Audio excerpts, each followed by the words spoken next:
नेकपा माओवादी केन्द्रको केन्द्रीय समिति बैठक आज पनि जारी रहने। प्रधान न्यायाधीश सिफारिस गर्न संवैधानिक परिषदको बैठक पनि आजै। सुनकाण्डमा राजनीतिक संरक्षणको आशंका, एमाले र माओवादीको जुहारी। हतारमा निर्णय गर्दा फुर्सदमा पछुताउने प्रचण्डको कमजोरी कायमै। मन्त्रालय खोसिएपछि प्रधानमन्त्री पुष्पकमल दाहाल प्रचण्डका कान्छा ज्वाइँ काठमाडौँमा। बिपीलाई ओलीले आत्मसमर्पणवादी भनेपछि विश्वप्रकाश शर्माले सोधे, बाबुजीसँग ठाकठुक पर्यो कि क्या हो? राष्ट्रिय स्वतन्त्र पार्टीका सभापति रवि लामिछानेले ल्याए चितवनमा यस्ता कामहरू।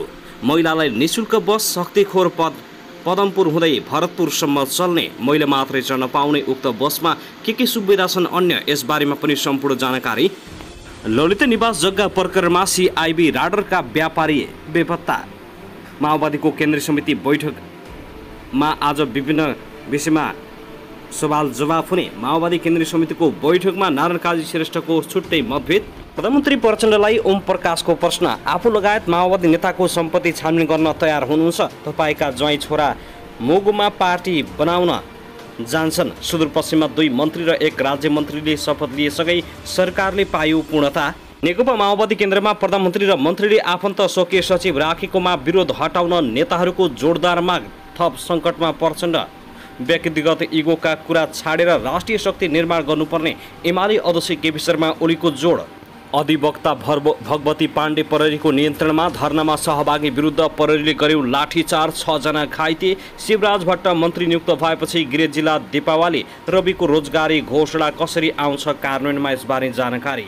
गृहमन्त्री नारायण काजी श्रेष्ठले कृष्णबहादुर महराका बाबु छोरालाई जोगाएको आरोप। के गृहमन्त्रीको पनि मिलिमतो छ त सुनकाण्डमा, यसबारेमा पनि सम्पूर्ण जानकारी आज के समाचारमा। गौर हत्याकाण्ड पीडित सङ्घर्ष समितिले सङ्घर्षलाई थप सशक्त बनाउने, रौतहटको धरना काठमाडौँमा सार्ने चेतावनी। राष्ट्रिय स्वतन्त्र पार्टीका सभापति रवि लामिछानेद्वारा विशेष कार्यक्रम घोषणा। ब्लू बसदेखि हरेक 4 महिनामा सार्वजनिक सुनाइसम्म। रवि लामिछानेले गरे यस्ता बाचा। निर्वाचित भएको 100 दिन यसरी मनाए रवि लामिछानेले। के छ रवि लामिछानेले गरेको घोषणा विशेष कार्यक्रममा। बागमती र गण्डकी प्रदेशमा आज भारी वर्षाको सम्भावना, सतर्कता अपनाउन आग्रह। काठमाडौँ महानगरपालिकामा फेरि कोभिड-19 विरुद्ध खोप अभियान। सेनामा जागिर लगाइदिने भन्दै ठगी गर्ने 8 जना प्रहरीको नियन्त्रणमा। अनेर सहीको टर जुलुस 8 तस्बिरमा। पातिभारमा पर्यटन सूचना केन्द्र स्थापना गरिँदै। र इतिहास बङ्गाएर भरम नछर्न केपी शर्मा ओलीलाई विश्वप्रकाश शर्माको चेतावनी। तेस्रो पटक प्रधानमन्त्री बन्न सफल प्रचण्ड पार्टी अध्यक्षमा भने फेल। धरानमा गोली हानेर हत्या गरेको आरोपमा 3 जना प्रहरीको नियन्त्रणमा। अब हेर्नुहोस् पुरा समाचार। दर्शकबिन नमस्कार, युट्युब च्यानल नेपाली खबर मिडियामा तपाईँहरूलाई हार्दिक स्वागत छ। यदि हाम्रो च्यानललाई अहिलेसम्म सब्सक्राइब गर्नुभएको छैन भने सब्सक्राइब गरी नजिक रहेको बेल आइकन दबाई हामीसँग जोडिनुहोला। दर्शकबिन सदा झैँ आज पनि हामी तपाईँहरूमाझ देशभरका विभिन्न समसामयिक घटनाक्रमका साथ उपस्थित भएका छौँ। यो भिडियोलाई अन्तिमसम्म हेर्नुहोला, साथै कहाँ देखेर देउनुहोस्, के भन्न चाहनुहुन्छ तपाईँको मनमा लागेको प्रतिक्रिया कमेन्ट बक्समा छोड्न नभुल्नुहोला। दर्शकबिन के तपाईँ हाम्रो च्यानलमा नियमित श्रोता हुनुहुन्छ? यदि नियमित हुनुहुन्छ भने तल कमेन्ट बक्समा नियमित अथवा रेगुलर लेख्नुहोस्। नयाँ हुनुहुन्छ भने सब्सक्राइब गर्न नभुल्नुहोस्, ताकि नयाँ अपडेटका साथ हामी तपाईँहरूमा छलफल उपस्थित भइराख्नेछौँ। हाम्रा समाचारहरू तपाईँहरूलाई के कस्तो लागिरहेका छन्, जस्तो लाग्छन् त्यस्तै प्रतिक्रिया छोड्न नभुल्नुहोला। दर्शकबिन आउनुहोस् आजको पहिलो खबरतर्फ लागौँ। नेकपा एमालेका अध्यक्ष केपी शर्मा ओलीले बिपी कोइरालाको राष्ट्रिय मेलमिलापको नीतिलाई आत्मसमर्पणवादी भनेपछि नेपाली काङ्ग्रेसका महामन्त्री विश्वप्रकाश शर्माले प्रतिवाद गरेका छन्। बुधबार ललितपुरको च्यासल स्थित पार्टी केन्द्रीय कार्यालयमा आयोजित तुलसीलाल अमात्यको 26औं स्मृति दिवसमा अध्यक्ष ओलीले बिपीले भारत निर्वासनमा बस्न नसकेपछि नेपाल फर्किएर राजासँग आत्मसमर्पण गरेको टिप्पणी गरेका थिए। राजासँग आत्मसमर्पण गरेको कुरालाई राष्ट्रिय मेलमिलाप नीति भन्ने गरिएको उनको जिकिर थियो। सोही अभिव्यक्तिलाई लिएर महामन्त्री विश्वप्रकाश शर्माले आपत्ति जनाएका हुन्। उनले एमाले अध्यक्ष केपी शर्मा ओलीले बिपी कोइरालाको बारेमा राष्ट्रिय मेलमिलाप नीतिप्रति लक्षित अभिव्यक्ति प्रतिक्रिया योग्य नरहेको बताएका छन्। उनले अध्यक्ष ओलीले कुनै पनि राजनीतिक कार्यक्रममा अरूको बारेमा तिक्तता नपोखी वक्तव्य टुङ्गाए नेपाली समाजले अनौठो मान्नुपर्ने स्थिति आइसकेको बताएका छन्। महामन्त्री शर्माले अध्यक्ष ओलीका पछिल्ला अभिव्यक्ति सुसंस्कृत हुन नसकेको बताए। बीपी कोइरालाले 2033 सालमा लिनुभएको राष्ट्रिय मेलमिलापको नीतिप्रति एमालेको संस्थागत बुझाइ यही हो भन्दै उनले प्रश्न गरेका छन्। उनले बीपी कोइरालाले बनाएको बाटोमै अहिले नेपालको कम्युनिस्ट आन्दोलन अगाडि बढिरहेको दाबी गरेका छन्। उनले बीपीले नै कोरिरहेको बाटोमा नेपालको कम्युनिस्ट आन्दोलनलाई बहुदलीय जनवाद मार्फत रूपान्तरण गर्दै लिएर आउने तर बीपीमाथि नै औँला उठाउने प्रकारको व्यवहार गलत भएको बताए। इतिहासलाई बङ्गाउने भन्दा इतिहासप्रति समर्पित हुने शिक्षा पछिल्लो पुस्तालाई दिन जरुरी रहेको उनको भनाइ छ। त्यसैगरी आउनुहोस् अब अर्को खबरतर्फ लागौँ। प्रधान न्यायाधीश सिफारिस लगायत विषयमा छलफल गर्न संवैधानिक परिषदको बैठक आज बस्दैछ। आज बिहिबार साँझ 5 बजे बस्ने बैठकले संवैधानिक निकायमा रिक्त विभिन्न पदमा नियुक्तिको सिफारिसका विषयमा छलफल गर्ने भएको थियो। मङ्गलबार बसेको मन्त्री परिषदको बैठक निष्कर्षविहीन टुङ्गेको थियो भने नेकपा एमालेको अडानका कारण बैठक अहिलेसम्म निष्कर्षविहीन टुङ्गिँदै आएको छ भने आज अन्तिम रूप दिने गरी शीर्ष नेताहरू संवैधानिकको बैठकमा बस्ने भएका छन्। दर्शकबिन त्यसैगरी आउनुहोस् अब अर्को खबरतर्फ लागौँ। बेल्जियम र काभ्रेको नागरिकता प्राप्त गरेका चिनिया मूलका दावा छिरिङ पक्राउ परिसके। टोखाको कृषि फार्ममा छापा मारिएपछि 100 किलो सुन काण्डले राजनीतिक रङ्ग बोक्न थालेको छ। त्रिभुवन अन्तर्राष्ट्रिय विमानस्थलबाट यसअघि नै 100 किलो सुन तस्करी भई विभिन्न ठाउँमा गाल्दै प्रशोधन गर्दै भारत र नेपालका बजारमा बिक्री वितरण गरेको र त्यसमा राजनीतिक संरक्षण रहेको पाउन थालिएको हो। राजनीतिक संरक्षण प्राप्त भएको पुष्टि हुन थालेपछि सांसदहरू संसद बन्द गर्दै आरोप प्रत्यारोपमा उत्रिएका छन्। माओवादी केन्द्रका नेताले एमालेमाथि आरोप लगाउने र एमाले नेताले सत्ताधारी दलमाथि आरोप प्रत्यारोप लगाउने क्रम बढेको छ। एमाले सुनकाण्डमा माओवादी उपाध्यक्ष कृष्णबहादुर महरा र उनका छोराको संलग्नता रहेको बताइरहँदा माओवादीहरू भने झापाको गिरिबन्धु टी इस्टेटको जग्गा काण्डमा मतियारको संलग्नता आरोप लगाउँदै आएका छन्। एमाले उच्च स्तरीय राजनीतिक छानबिन समिति बनाउनु पर्ने माग गरिरहँदा माओवादी नेताहरू अहिले आवश्यक नभएको भन्दै आफ्ना नेता बचाउन खोजिरहेका छन्। यता एमाले नेताहरूले भने समिति बनाएर आफ्ना नेताको संरक्षण गर्न संसद नै बन्द गरेर समितिको माग गरिरहेको आशंका सार्वजनिक वृत्तमा गर्न थालिएको छ। राजस्व अनुसन्धान विभागले भने सुन प्रकरणमा पक्राउ परेका 18 जनालाई सोधपुछ गर्दै नयाँ फन्दा पत्ता लगाइरहेको छ। अनुसन्धान टोलीले हालसम्म राजनीतिक व्यक्तिहरूको संलग्नता पत्ता नलागेको र संरक्षण भए नभएको विषयमा खोज नीति जारी नै रहेको बताएको छ। दर्शकबिन त्यसैगरी आउनुहोस् अब अर्को खबरतर्फ लागौँ। राष्ट्रिय स्वतन्त्र पार्टी राष्ट्रपाका सभापति रवि लामिछानेले आफू निर्वाचित भएको 100 दिनको अवसरमा आफ्नो क्षेत्रका लागि विशेष कार्यक्रम सार्वजनिक गरेका छन्। उनले हिजो बुधबार एक कार्यक्रमका बीच निर्वाचन क्षेत्रमा विशेष कार्यक्रमको घोषणा गरेका हुन्। घोषणा गरिएका कार्यक्रममा महिलाका लागि एउटा बस आफ्नो निर्वाचन क्षेत्रमा हिजोदेखि नै निःशुल्क सञ्चालन गर्ने उल्लेख गरेका थिए। पार्टीको झण्डामा प्रयोग भएको रङ्ग निलो भएकाले बसलाई ब्लू बस पनि भनिएको छ। बसमा महिला मात्र चढ्न पाउने बस चितवन क्षेत्र नम्बर 2 का शहरी क्षेत्रमा सञ्चालनमा आउनेछ। बस चढ्नेहरूका लागि कार्ड वितरण गरिनेछ। बसभित्र महिलाका लागि अत्यावश्यक सामग्रीसँगै सांसद लामिछानेलाई चिठी राख्ने ठाउँको व्यवस्था राखिएको छ। लामिछानेले चुनावको समयमा घोषणा गरेको विदेशमा रहेका 100 जनालाई नेपालमा रोजगारीको घोषणा गरेका छन्। उनीहरूलाई मासिक 40,000 देखि 1,50,000 सम्मको तलबको व्यवस्था हुनेछ। लामिछानेले हरेक 4 महिनामा सार्वजनिक सुनाइ गर्ने भन्दै पहिलो कार्यक्रम आउँदो भदौ 10 गतेका लागि घोषणा गरेका छन्। 65 वर्षमाथिका ज्येष्ठ नागरिकलाई लक्षित गर्दै मोबाइल क्लिनिक सञ्चालनमा ल्याइएको छ। त्यसमा मेडिकल अधिकृत सहितको स्वास्थ्य कर्मीको समूहले घरमा नै पुगेर सेवा दिनेछ भने थप उपचार आवश्यक परेमा परामर्श गरी अस्पताल पठाइने व्यवस्था पनि मिलाइएको छ। उनले स्वास्थ्य चितवन अभियान अन्तर्गत आफ्नो क्षेत्रका विपन्न नागरिकलाई 5 लाख रुपियाँ बराबरको स्वास्थ्य बिमा कार्यक्रम सुरु गर्ने बताए। पहिलो चरणमा 100 जनालाई समावेश गरिनेछ। लामिछानेले पहिलो चरणमा 2 विद्यालयका कक्षा 11 र 12लाई नमुना विद्यालयका रूपमा विकास गर्ने बताएका छन्। भरतपुर महानगरपालिकाको रामनगर मावि र कालिका नगरपालिकाको चतुर्मुखी माध्यमिक विद्यालयका कक्षा 11 र 12 का विद्यार्थीलाई पहिलो चरणमा उत्कृष्ट शिक्षा दिएर ती 2 विद्यालय नमुना बनाइछ। त्यसैगरी अन्य कक्षा र अरू विद्यालय नमुना बनाउँदै लगिनेछ। उनले इच्छा कामनाको भाराङको आधारभूत विद्यालयलाई पनि नमुना शैक्षिक संस्थाका रूपमा विकास गरी आवासीय विद्यालय बनाउन सुरु गरिएको जानकारी दिएका छन्। कार्यक्रमको घोषणाका क्रममा नारायणघाट मुङलिङ सडक मा वर्षाको समयमा यात्रुले दुःख पाउने गरेको भन्दै उनले 20 जनाको स्वयंसेवी समूह आरएटी परिचालन गर्ने बताएका छन्। वर्षाको समयमा मात्र यो र्यापिड एक्सन टिम परिचालन हुनेछ। उनकै कार्यक्रममा आफूले प्राप्त गरेको मत 54,174 बराबर फलफुल र अन्य बिरुवा निर्वाचन क्षेत्रमा रोपिने जानकारी गराएका छन्। दर्शकवृन्द, त्यसैगरी आउनुहोस् अब अर्को खबरतर्फ लागौँ। कोशी प्रदेशको मन्त्री परिषदमा नअटाएपछि प्रधानमन्त्री पुष्पकमल दाहाल प्रचण्डका ज्वाइँ जीवन आचार्य काठमाडौँ आइपुगेका छन्। उनी हिजो बुधबार हवाई माध्यमबाट काठमाडौँ पुगेका हुन्।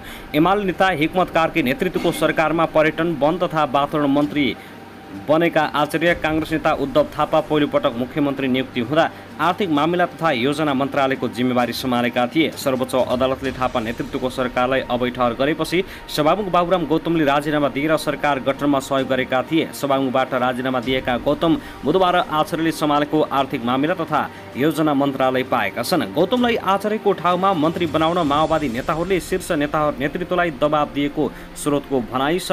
आचार्य मन्त्री बन्न नपाएपछि झोक्किएर काठमाडौँ आएको स्रोतले बताएको छ। त्यसैगरी आउनुहोस् अब अर्को खबरतर्फ लागौँ। धरानमा रोहित चौधरीलाई गोली हानी हत्या गरेको आरोपमा प्रहरीले 2 जनालाई पक्राउ गरेको छ। विराटनगरका चौधरीको हत्या आरोपमा प्रहरीले पेस्तोलसहित 2 जनालाई पक्राउ गरेको सुनसरी प्रहरीले जनाएको छ। घटना भएको 12 दिनपछि हत्या आरोपितलाई प्रहरीले सार्वजनिक गर्ने तयारी गरेको हो।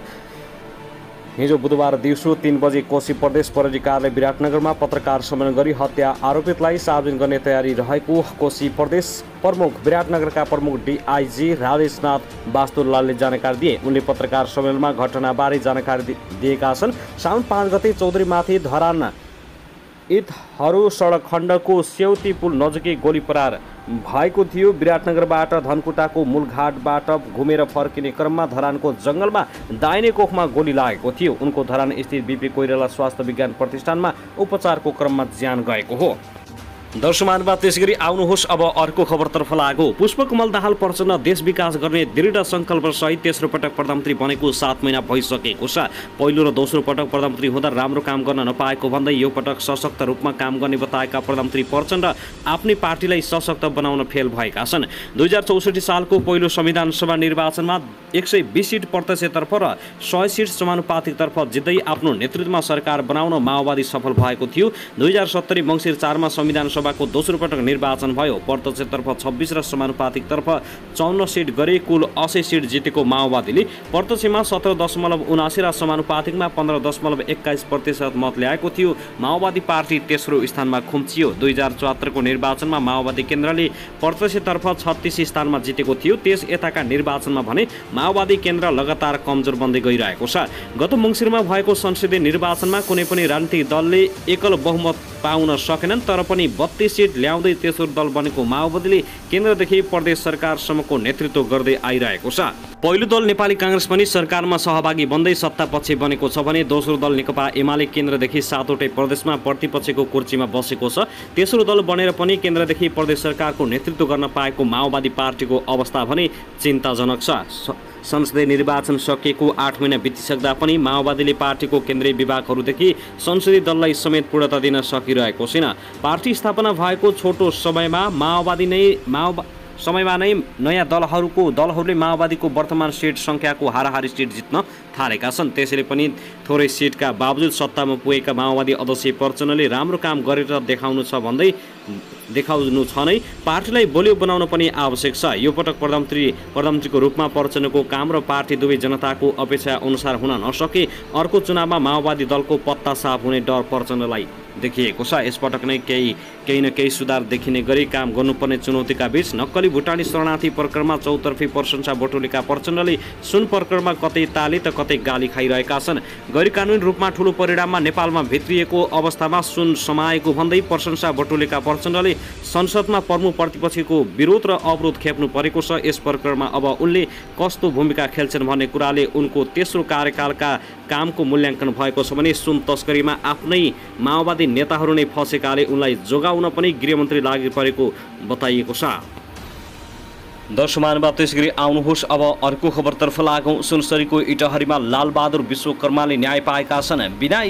बिना इजाजत बैंक तथा वित्तीय कारोबार र ठगी गरेको आरोपमा जेल परेका विश्वकर्मा सहित 3 जनालाई उच्च अदालत विराटनगरले सफाई दिएको हो। लालबहादुरलाई 72 जनाले निर्दोष रहेको बकपत्र गरे पनि 3 करोड बिगो जरिमाना हुने गरी भएको सुनसरी जिल्ला अदालतको आदेशमा जेल गएका थिए। उच्च अदालत विराटनगरका न्यायाधीश विपुल नेउपाने र मिलन कुमार राईको संयुक्त इजलासले विश्वकर्मालाई बिना इजाजत बैंक तथा वित्तीय कारोबार र ठगीको दुवै मुद्दामा सफाई दिएको छ। बिना इजाजत बैंक तथा वित्तीय कारोबारमा कृष्णबहादुर विश्वकर्मा, गज मेयर र सीता विश्वकर्मालाई पनि उच्चले सफाई दिएको छ। दीपक विश्वकर्माको हकमा भने बिना इजाजत बैंक तथा वित्तीय कारोबार र ठगीको दुवै मुद्दामा दोषी ठहर गर्दै सुनसरी जिल्ला अदालतकै फैसला सदर गरिदिएको छ। जिल्लाले गरेको फैसला विरुद्ध आफू निर्दोष रहेको बताउँदै लालबहादुर उच्च अदालत गएका थिए। उच्च अदालतमा पटक पटक मुद्दा पेशीमा चढे पनि धेरै पटक हेर्न नमिलेर स्थगित हुने गरेकोमा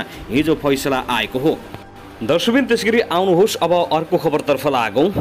पार्टीका युवा नेताहरूको चरम असन्तुष्ट बावजुद नेपाल कम्युनिस्ट पार्टी माओवादी केन्द्र काङ्ग्रेसले जस्तै केन्द्रीय कमिटीको बैठकको प्रत्यक्ष प्रसारण गरेर पारदर्शी बन्ने आफ्नो निर्णयमा अडिग रहने भएको छ। यस विषयमा धेरै नेताहरूले असन्तुष्टि जनाएको भए तापनि प्रत्यक्ष प्रसारण नरोकिने जानकारी दिँदै पार्टी महासचिव देव गुरुङले नेपाल समाचार पत्रसँग भने यस विषयमा प्राविधिक टोलीहरूले गृह कार्य गरिरहेका छन्, यो रोकिनेवाला छैन। अध्यक्षज्यूको फेसबुक पेजबाट लाइभ हुने टुङ्गो लागिसकेको छ, त्यसका लागि प्राविधिकले काम अगाडि बढाएका छन्। बुधबारबाट सुरु हुने माओवादी केन्द्रको बैठकको पूर्व तयारी गर्न सोमबार बसेको पदाधिकारी बैठकले गरेको केन्द्रीय कमिटीको बैठकको प्रत्यक्ष प्रसारण गर्ने निर्णय गरेको थियो। प्रत्यक्ष प्रसारण गरिएको खण्डमा आन्तरिक बैठकमा निर्मम छलफल र समीक्षा हुन नसक्ने भन्दै उक्त निर्णय विरुद्ध युवा नेताहरूले विरोध जनाएका हुन्। प्रधानमन्त्री निवास बालुवाटारमा बसेको पदाधिकारी बैठकमा अध्यक्ष पुष्पकमल दाहाल प्रचण्डले केन्द्रीय समिति बैठकको प्रत्यक्ष प्रसारण गर्ने प्रस्तावलाई पदाधिकारी बैठकले अनुमोदन गरेको हो। पदाधिकारी बैठकले अनुमोदन गरे पनि पार्टीका अन्य नेताहरूले भने कम्युनिस्ट पार्टीको महत्त्वपूर्ण बैठक मानिने केन्द्रीय समिति बैठक सार्वजनिक गर्नु उपयुक्त नभएको धारणा व्यक्त गरेका छन्। पूर्व विज्ञान तथा प्रविधि मन्त्री समेत रहेका पार्टी सचिव गणेश शाहले प्रत्यक्ष प्रसारण गर्ने विषयमा धेरै नेताहरूको असन्तुष्ट रहेको बताए। बढ्दो प्रविधिसँगै यसको उपयोग गर्नु ठिकै भए तापनि धेरैले पार्टीको आन्तरिक विषय बाहिर सार्वजनिक गर्नु ठिक नभएको धारणा राखेको जानकारी दिँदै उनले भने बुधबार बस्ने स्थायी समिति बैठकमा यसबारे छलफल हुनेछ। पोलिट ब्युरो सदस्य हिमाल शर्माले पनि कम्युनिस्ट पार्टीले अरू पार्टीको सिको गरेर आन्तरिक छलफल र मतभेदलाई बाहिर देखाउनु राम्रो नहुने भन्ने कोणबाट केही नेताहरूले सुझाव दिएको जानकारी दिँदै भनेका छन्। तर पार्टीले निर्णय नै गरिसकेपछि बैठक लाइभ हुन्छ, यस विषयमा मेरो पनि धारणा लाइभ गर्नुपर्छ भन्ने नै हो। यसबाट आम नागरिकले दलको राजनीतिक तथा वैचारिक धारणा र एजेन्डाहरूका बारेमा जानकारी पाउँछन्, साथै राजनीतिमा खुल्ला बहस सुरु हुनेछ। दर्शकबिन त्यसगरी आउनुहोस् अब अर्को खबरतर्फ लागौँ। सम्पत्ति शुद्धिकरण अनुसन्धान विभागले नक्कली भुटानी शरणार्थी प्रकरणमा मुछिएकाहरूसँग बयान लिन सुरु गरेको छ। सो प्रकरणमा मुछिएका पूर्व गृहमन्त्री बालकृष्ण खाँड, पूर्व उपप्रधानमन्त्री टोपबहादुर रायमाझी, पूर्व गृह सचिव टेकनारायण पाण्डे लगायतसँग छिट्टै बयान लिने तयारी गरिएको सम्पत्ति शुद्धिकरण अनुसन्धान विभाग स्रोतले जानकारी दिएको छ। काठमाडौँ जिल्ला अदालतको आदेश अनुसार सो प्रकरणमा मुछिएका 16 जना हाल कारागारमा छन्। प्रहरीले नक्कली भुटानी शरणार्थी प्रकरणमा दोषी ठहरिएको भन्दै 16 जना विरुद्ध मुद्दा चलाउँदै उनीहरूलाई थप अनुसन्धानका लागि सम्पत्ति शुद्धिकरण अनुसन्धान विभाग र अख्तियार दुरुपयोग अनुसन्धान आयोगमा पठाएको थियो। सोही अनुसार सम्पत्ति शुद्धिकरणले उनीहरूको सम्पत्तिको बारेमा छानबिन गर्दै बयान लिन सुरु गरेको हो।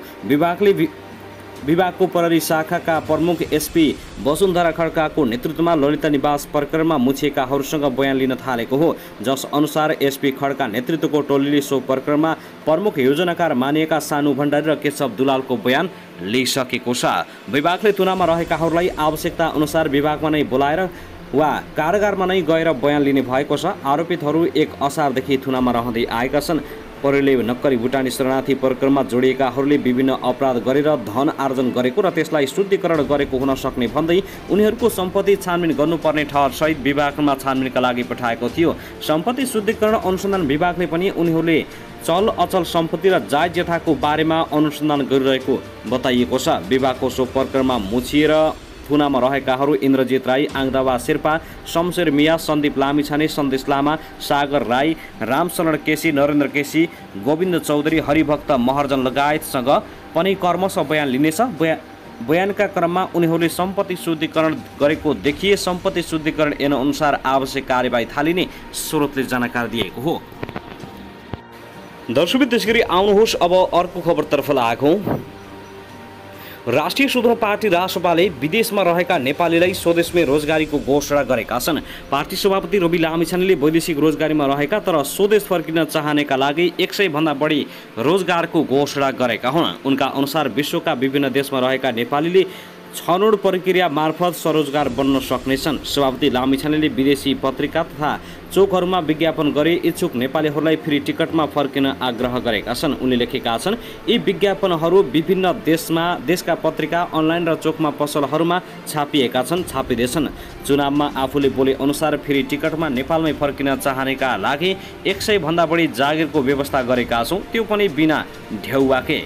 अहिलेका लागि यी रोजगारी खोजिएको हो। छिट्टै रोजगारी सिर्जना गर्ने वातावरण बनाउनेछौँ। मैले उपनिर्वाचनमा विजय हासिल गरेको भोलि 100 दिन पुरा हुँदैछ।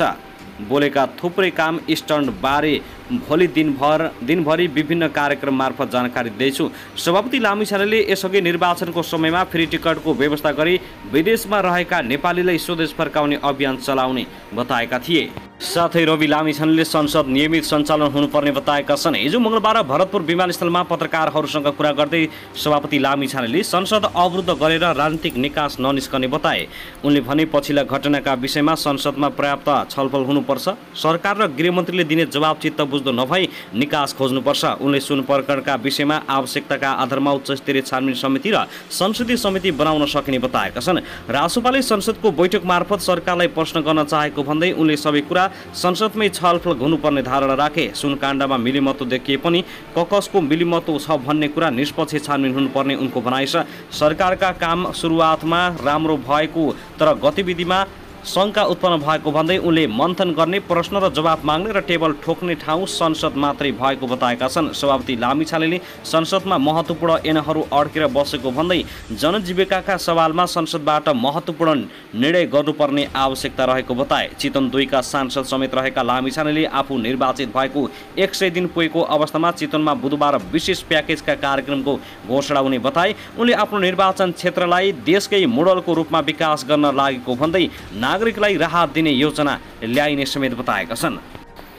दर्शकबिन त्यसगरी आउनुहोस् अब अर्को खबरतर्फ लागौँ। नेपाल आयल निगमले पेट्रोल र डिजलको मूल्य बढाएको छ। निगमले गैराती 12 बजेपछि लागू हुने गरी पेट्रोल लिटरमा 9 रुपियाँ तथा डिजल र मट्टीतेलमा लिटरमा 7 रुपियाँ बढाएको हो। खाना पकाउने एलपी ग्यासको मूल्य भने प्रति सिलिन्डर 130 रुपियाँ घटाएको छ। भारतबाट मूल्य बढेर आएका कारण बढाइएको आयल निगमले जानकारी दिएको छ। अब पेट्रोलको मूल्य प्रति लिटर पहिलो वर्गमा 170, दोस्रो वर्गमा 172 र तेस्रो वर्गमा 173 रुपियाँ पुगेको छ। त्यस्तै डिजल र मट्टीतेलको मूल्य पहिलो वर्गमा 150, दोस्रोमा 152 र तेस्रो वर्गमा 153 रुपियाँ कायम भएको छ। एलपी ग्यासको मूल्य भने प्रति सिलिन्डर 1660 रुपियाँमा झरेको छ। सरकारले यसै महिनादेखि पेट्रोलियम पदार्थको भाउमा स्वचालित मूल्य प्रणाली लागू गरेको छ। स्वचालित मूल्य प्रणाली अनुसार भारतबाट भाउ घटबढ भएर आउने बित्तिकै नेपालमा पनि घटबढ हुने गर्दछ।